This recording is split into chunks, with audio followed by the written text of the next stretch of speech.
आपको पता है दुनिया में सबसे बड़ा बादशाह कौन होता है? दुनिया में सबसे बड़ा बादशाह होता है वक्त। वक्त कहता है कि मुझे खुद नहीं पता कि अगले पल मैं तुम्हें हंसाऊंगा या रुलाऊंगा। नहीं मैडम, आप गलत बोल रही हैं। वक्त बादशाह नहीं होता। वक्त एक मतलबी नौकर होता है।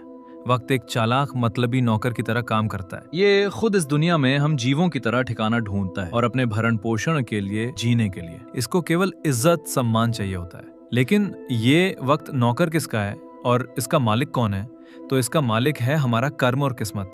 तो ये मतलबी नौकर उस मालिक या यूं कहें कि उस राजा के साथ खड़ा होना पसंद करता है जिसके पास बल हो। अब ये बल कोई सा भी हो सकता है, शारीरिक बल, आर्थिक बल, सुंदरता बल, मानसिक बल। ये मतलबी वक्त इन चारों बलों से मिल रही इज्जत सम्मान को खाकर जिंदा रहता है। इस मतलबी वक्त को बल के साथ खड़े होकर दिखाने में बड़ा मजा आता है। इसको इज्जत सम्मान मिलता है।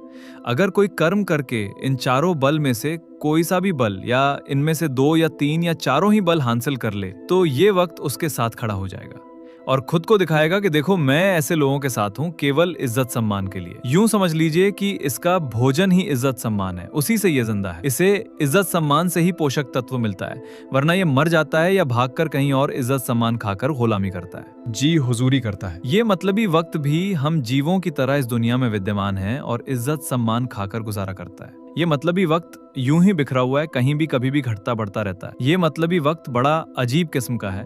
ये खुद को कभी भी कितने प्रकार में भी विभाजन कर सकता है और मर भी सकता है।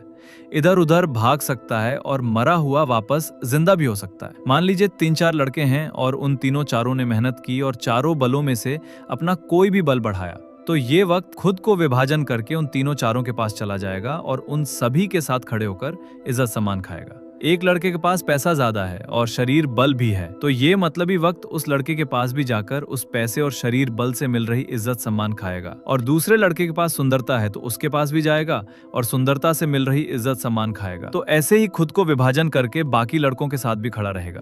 तो जब वो खड़ा रहता है तभी हम कहते हैं कि देखो यार उसका समय है। जब तक इज्जत सम्मान है तब तक खाकर जिंदा रहेगा। और जैसे ही तीनों चारों लड़कों में से एक ने लापरवाही की और कोई सा भी बल घटा तो उस बल से मिल रही इज्जत सम्मान खत्म हो जाएगा और फिर ये मतलबी वक्त जो कि उस बल के साथ खड़ा था, इज्जत सम्मान न मिलने कारण उसके कर्म के अनुसार या तो मर जाएगा या भाग जाएगा। लेकिन ये हमारे कर्म के अनुसार वापस आ भी सकता है या जिंदा हो भी सकता है। उम्मीद करता हूँ आपको ये वीडियो जरूर पसंद आया होगा। एक लाइक तो बनता है और हमारे चैनल कलरफुल इमोशंस को सब्सक्राइब जरूर करें।